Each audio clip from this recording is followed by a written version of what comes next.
नमस्कार सबका। आप सबका स्वागत है NCERT geography day 10 lecture 9 part 2 में। तो हम लास्ट लेक्चर में इंडिया की ज्योग्राफी के बारे में डिस्कशन कर रहे थे। इसे ही आगे कंटिन्यू करते हुए आज हमने करना है फॉरेस्ट के बारे। अब फॉरेस्ट से पढ़ने से पहले आपको एक कंसेप्ट बता दूं एनवायरनमेंट का, बायोम्स क्या होते हैं। देखो, हमने अभी तक ज्योग्राफी के अंदर ये चीज स्टडी की है कि आपके अर्थ के अंदर अलग अलग जगहों पे अलग अलग टेम्परेचर्स हैं। दो फैक्टर्स, एक तो टेम्परेचर और दूसरा उसके साथ रेनफॉल। ये दो फैक्टर्स मेन रोल प्ले करते हैं ये डिसाइड करने में कि वहां पे उस एरिया में वेजिटेशन कैसी होगी, वहां पे कैसी ट्रीज कैसे उगेंगे, फसल कैसी उग सकती है, वो सब कुछ डिसाइड करने में ये हेल्प करते हैं। ठीक है, ऑब्वियसली टेम्परेचर एल्टीट्यूड के साथ भी वेरी करता है, रेनफॉल भी, ये सब कुछ तो मेन फैक्टर्स ये हो गए। एल्टीट्यूड ये सब कुछ सेकेंडरी फैक्टर्स हो गए। तो अगर मैं पूरी अर्थ पे बात करूं, देखो, क्योंकि आपके टेम्परेचर जितना पोल के पास जाते हो, पोल के पास आपके सबसे ठंडे एरियाज पड़ते हैं। ये जो एरियाज है यहाँ पे सारा साल ही बर्फ रहती है। इसके कारण यहाँ पे कोई ज्यादा वेजिटेशन नहीं हो पाती, ये बिल्कुल ही वेजिटेशन लेस एरिया होता है, यहाँ पे बर्फ ही बर्फ है। ज्यादा से ज्यादा यहाँ पे एक बहुत ही माइक्रो ऑर्गेनिक स्केल पे आपके ऑर्गेनिज्म होते हैं। एक तो लाइकन्स। लाइकन्स क्या होते हैं? लाइकन्स आपके जब एल्गी और फंगस एक साथ मिलके रहने लग जाती है, ये इन एरियाज में एग्जिस्ट कर पाती है। और एक होते हैं आपके मॉसेस, ये ना छोटे छोटे, अगर आप इनकी नेट में फोटो सर्च करोगे तो आपको दिखेंगे, ये आपको ग्रीन ग्रीन कलर के, कई बार आपने देखा होगा, ये पत्थरों के ऊपर उगते हैं, इनके कोई अपनी खुद की रूट्स नहीं होती, कोई डीप रूट्स नहीं होती, ये पत्थरों के ऊपर चिपकते हैं ये चीज़ों के ऊपर। तो ये मॉसेस, ये चीज़ें आपकी उग पाती हैं और कुछ नहीं उग पाता इस एरिया में, क्योंकि आपकी सॉइल कहीं दूर दूर तक क्लियर ही नहीं होती, क्योंकि बर्फ इतनी ज़्यादा पड़ी होती है। और जब तक आपकी सॉइल क्लियर नहीं होगी, तब तक आपके ट्रीज कभी अपने सीड्स नहीं उनके अंदर छोड़ पाएंगे। सीड्स नहीं होंगे, और मतलब अगर सीड छोड़ भी दिया तो जब तक उस सीड जो मिट्टी के अंदर दबा हुआ है उसे सनलाइट नहीं मिलेगी, तो वो उगना कैसे शुरू होगा? पानी नहीं मिलेगा, सनलाइट नहीं मिलेगी, तो वो सारी चीजें इस एरिया में एब्सेंट है। इस एरिया को आपके बोला जाता है टाइगा का एरिया। ये ऐसे डिस्टिंग्विश करना, ये बायोम्स होते हैं। कौन से एरिया में कैसी वेजिटेशन उगेगी, ये बायोम्स बोला जाता है इन्हें। तो सबसे ऊपर जो बर्फ के नीचे दबा हुआ एरिया है वो है टाइगा। उसके बाद बर्फ तब भी ऊपर रहती है, पर अब धीरे धीरे ऐसा हो जाता है कि थोड़ा टाइम आपके साल के बर्फ रहेगी, थोड़ा टाइम आपकी मेल्टिंग हो जाती है। ऐसे एरियाज को बोला जाता है टुंड्रा। ये आपके ठंडे एरियाज हैं, यहाँ पे आपके जो कॉनिफेरस ट्रीज होते हैं वो ज्यादातर उगते हैं, पर यहाँ पे वेजिटेशन है और ये एवरग्रीन है। अगर आपने कॉनिफेरस ट्रीज को देखा हो, वो एवरग्रीन फॉरेस्ट बनते हैं। बर्फ वाला एरिया है और कॉनिफेरस ट्रीज ये बना देता है। ठीक है। इसके अलावा बाकी जो हमारे नोटेबल एरियाज हैं यहाँ पे भी एनसीईआरटी लेवल पे पढ़ने के लिए, उसमें से जैसे मैंने आपको बताऊं, जैसे इंडिया, ये देखो इंडिया जो है, ज्यादातर इंडिया का पोर्शन यहाँ तो ट्रॉपिकल एरिया के बीच में पड़ता है। आपके ट्रॉपिक ऑफ कैंसर और कैप्रिकॉर्न की लाइंस हैं, इनके बीच में जो आपके फॉरेस्ट एरियाज बनते हैं ये आपके ट्रॉपिकल फॉरेस्ट है, जहाँ पे रेनफॉल भी अच्छी खासी मिलती है। ठीक है, और सनलाइट भी अच्छी खासी मिलती है। तो ये सारे एरिया जितने भी ये ग्रीन से मार्क्ड हैं, ये सारे आपके ट्रॉपिकल फॉरेस्ट हैं। अमेजोन फॉरेस्ट भी इसमें आ गया। हमारे वेस्टर्न घाट्स बहुत ही अच्छे फॉरेस्ट एरियाज हैं। आपके अंडमान एंड निकोबार बहुत ही डेंस फॉरेस्ट, बहुत ही अच्छे फॉरेस्ट के एरियाज हैं, वो इसी कारण है। इससे ऊपर हमारे नॉर्थ ईस्ट के एरिया में बहुत अच्छी, दुनिया की सबसे ज़्यादा बारिश एरियाज यहीं मेघालय यहीं पे पड़ते हैं, तो ऑब्वियसली इससे ऊपर भी हमारे एरियाज काफ़ी ज़्यादा फर्टाइल पड़ते हैं। ठीक है, यहाँ पे ये देखो, अगर डेजर्ट के एरियाज लगाओगे, ये सारे के सारे डेजर्ट, ये आपका सहारा डेजर्ट भी आ गया, अरेबियन पेनिनसुला भी आ गया, हमारा थार डेजर्ट भी आ गया, ये सारा डेजर्ट है। आपके ऑस्ट्रेलिया के इस साइड पे भी आपका डेजर्ट है। ठीक है, ये आपका नीचे डेजर्ट हो गया, यहाँ पे ये सारा डेजर्ट का एरिया हो गया, यहाँ पे ये डेजर्ट हो गया। अब ये जो डेजर्ट है, अगर खास करके एक चीज़ फैक्ट, एक चीज़ नोटिस करवाऊँ, कॉन्टिनेंट लेवल पे, कॉन्टिनेंट का जो वेस्टर्न साइड है ना, ये सारे डेजर्ट वेस्टर्न साइड पे ज्यादातर पड़ते हैं। ठीक है, ये एशिया का वेस्टर्न साइड यही हो गया ना, एशिया की ईस्टर्न साइड ये हुई, एशिया का वेस्टर्न साइड सारा का सारा ये हो गया। ठीक है, तो इसके साथ क्योंकि अफ्रीका भी यहीं पे जुड़ गया, तो ये चीज़ ऑस्ट्रेलिया का वेस्टर्न साइड, वहाँ से डेजर्ट शुरू हुआ। तो ये सारे डेजर्ट कॉन्टिनेंट्स के वेस्टर्न साइड पे ही क्यों बने हुए हैं? इसका एक कारण है, हमने लास्ट लेक्चर में, मतलब लास्ट टू लास्ट लेक्चर आप कंपेयर करोगे, लास्ट डे कंपेयर करोगे, वहाँ पे मैंने आपको ओशन करंट्स के बारे में बताया था। यहाँ पे अगर आप देखोगे ना, यहाँ सारी जगहों पे आपके कोल्ड करंट्स हैं। सॉरी, हाँ, गलती से बोल दिया। यहाँ पे सारी जगहों पे आपके वार्म करंट्स हैं। वार्म, एक मिनट, सॉरी, थोड़ा तो हाँ, कोल्ड करंट नीचे से, ये कोल्ड ही आएगा। सो सॉरी, यहाँ पे कोल्ड करंट आएगा। ये कई बारी टीचर भी कंफ्यूज हो सकते हैं। तो यहाँ पे नीचे से करंट आएंगे तो ऑब्वियसली कोल्ड करंट आएंगे, तो यहाँ से, और ये ऊपर से आएगा, ये भी कोल्ड करंट है। ये जो आपका कोल्ड करंट है, कोल्ड करंट के कारण क्या होता है, यहाँ पे ना इवेपोरेशन कम हो जाती है। अब जब इवेपोरेशन कम होगी, ठीक है, ये सारी जगहों पे देखो आपके कोल्ड करंट्स चल रहे हैं। कोल्ड करंट के कारण इवेपोरेशन नहीं हो पाएगी, क्योंकि पानी गर्म होगा तभी तो इवेपोरेशन हो पाएगी। फिर और नीचे कर देती है, जो गर्मी हो भी रही है सन के कारण, तब भी क्योंकि नीचे कोल्डर एरिया से पानी आ रहा है, उसका टेम्परेचर लो कर देगी, तो इवेपोरेशन कम हो जाएगी। इसके कारण यहाँ पे ये सारे डेजर्ट्स इस साइड पे बने हुए हैं। ठीक है, यहाँ से भी ऊपर से ये कोल्ड करंट ही यहाँ पे आ रहा है। तो इस तरीके से ये सारे के सारे आपके वेस्टर्न, अगर कभी भी पेपर में आपको ये चीज़ आ जाए, तो यहाँ पे इसी कारण बारिश कम हो जाती है।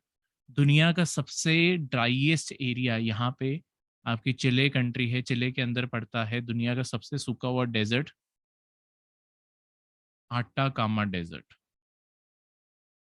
ये दुनिया का सबसे ड्राईएस्ट डेजर्ट है।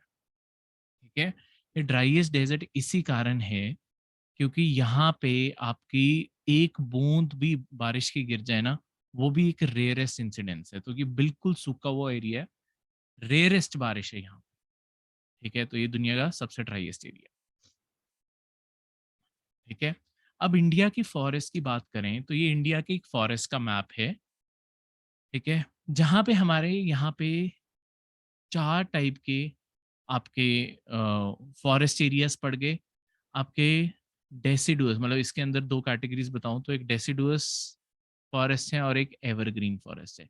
देखो, सबसे पहले फर्क करते हैं एवरग्रीन फॉरेस्ट और डेसिडुअस फॉरेस्ट में क्या फर्क होता है। डेसिडुअस फॉरेस्ट वो होते हैं जो सीजन चेंज के साथ जिनके पत्ते झड़ जाते हैं। तो जैसे ही मौसम बदलेगा इनके पत्ते झड़ जाएंगे। देखो, ऐसा नहीं होता कि एवरग्रीन पेड़ों के पत्ते नहीं झड़ते। ठीक है, इनके भी पत्ते झड़ते हैं, पर होता क्या है, एवरग्रीन जो फॉरेस्ट होते हैं ना, इनमें जितनी प्लांट की वेराइटीज लगी होती हैं, अगर ये अपने पत्ते गिरा रहा है लेट्स सपोज किसी सीजन में, बाकी सारे हरे हैं। जिस सीजन में ये अपने पत्ते गिराना शुरू करेगा, इसके सारे पत्ते आ चुके। तो ऐसे ओवरऑल वो सारा जंगल हरा भरा दिखता है, इस कारण उन्हें एवरग्रीन कह देते हैं। डेसिडुअस क्या होते हैं, डेसिडुअस में सारी ऐसी वेराइटीज पास पास में लगी होती हैं जो आप एक ही टाइम पे सारे के सारे पत्ते गिराना शुरू कर देती है। पत्ते गिराने के पीछे सबसे बड़ा कारण क्या होता है, पत्ते गिराने के पीछे देखो, ज्यादातर जो आपके पत्ते गिराते हैं वो ऐसे सीजन्स में गिराते हैं जब आपकी रेनफॉल बहुत कम हो।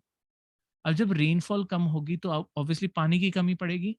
देखो, जो आपके पत्ते होते हैं, जो आपके लीव्स होते हैं, ये किस चीज का रोल प्ले करते हैं, पत्तों को, एक तो आपकी फोटोसिंथेसिस से खाना तो ये बना ही रहे हैं, पर खाना बनाते हुए ना टेम्परेचर बैलेंस करना बहुत जरूरी होता है। अगर टेम्परेचर बैलेंस नहीं होगा तो अपने आप में पत्ता जल भी सकता है। तो इसके कारण क्या होता है, साथ के साथ आपकी ट्रांसपीरेशन भी हो रही होती है। ट्रांसपीरेशन का क्या मतलब होता है कि जो आपका पत्ता है, पत्ते के अंदर से आपका पानी लगातार इवेपोरेट भी हो रहा होता है।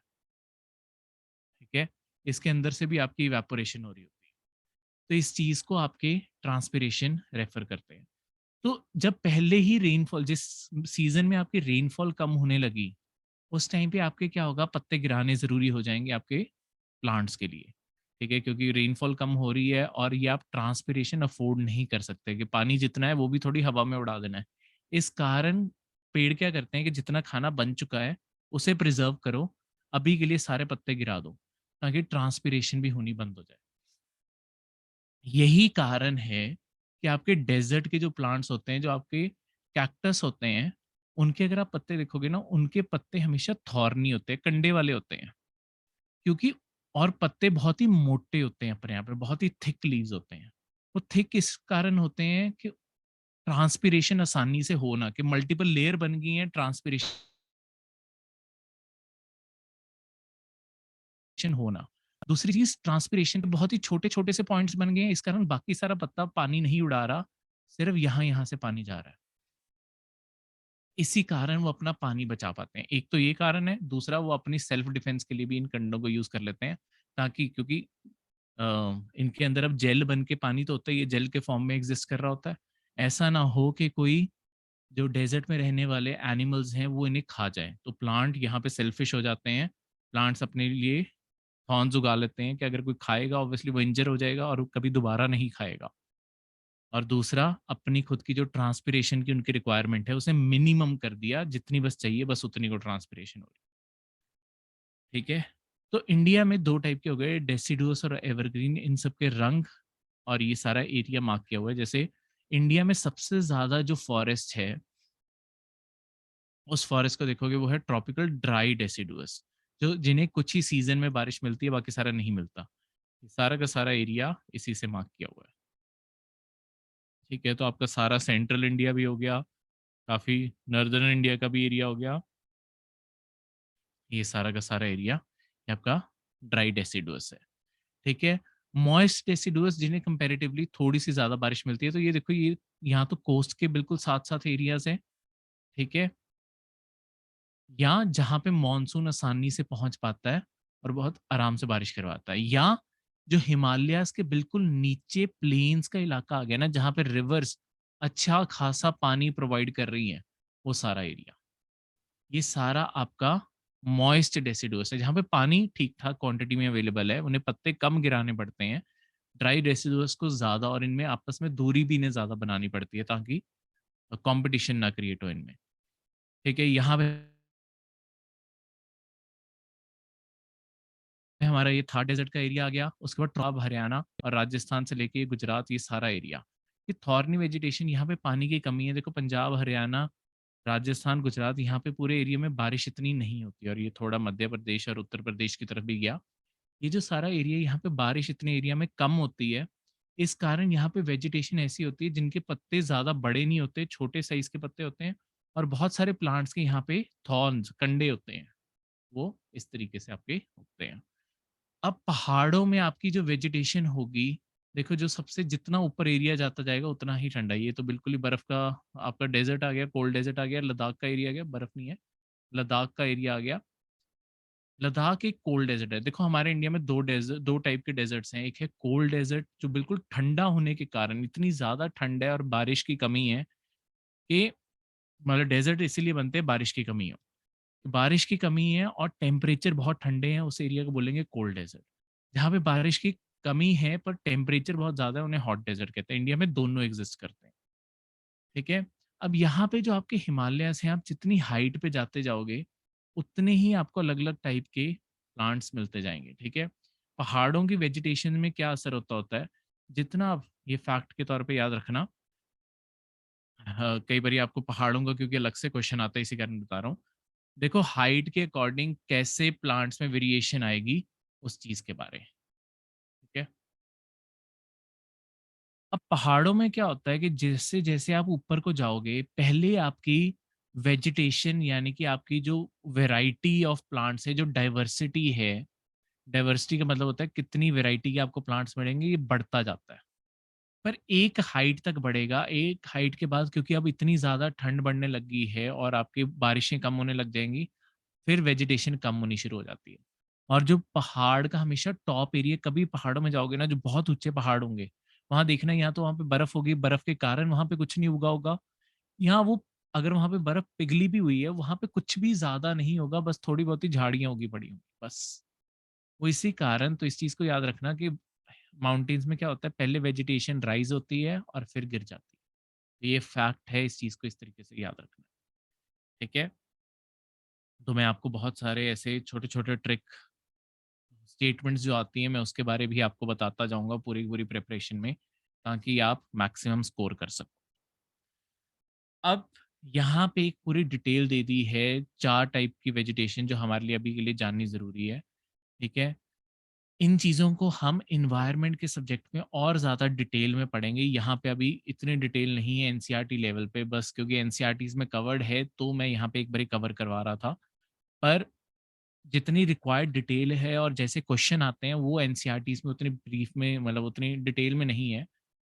अ, इन चीज़ों को हम अपनी एनवायरनमेंट के सब्जेक्ट में एनवायरनमेंट के नोट्स के थ्रू ज़्यादा कवर करेंगे। वैसे आपकी एनसीईआरटी, ज्योग्राफी, जिस में भी चीज़ें दी हुई हैं, पर उसके अलावा